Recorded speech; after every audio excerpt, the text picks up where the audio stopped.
Takže jsme v Poděbradech na bytě po 14 dnech od poslední návštěvy a jdeme se podívat, v jakém je stavu byt a v jakém je stavu hlavně kuchyni. Podlahy položený, bomba, dveře.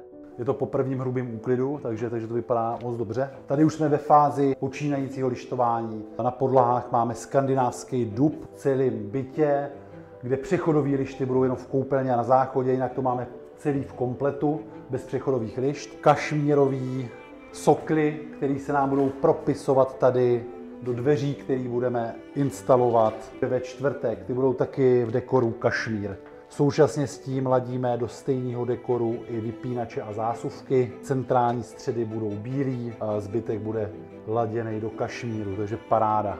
Koupel na záchod, všechno obložený, položený, zařizovací předměty hotový. Tady nahoře osvětlení takových polotubách. Dostáváme se do části koupelny, kde v podstatě v rámci koupelny máme sladěno všechno zase do detailu se vším ostatním, což znamená obklady jsou ve stylu betonové stěrky. Volili jsme antracit dekor nábytku, červí zařizováky, včetně topného žebříku. Tady jsme vymysleli parádní skřínku úzkou, přitom vám nebude vadit ve vstupu. V zádveří je pak tady možnost umístit pračku se sušičkou.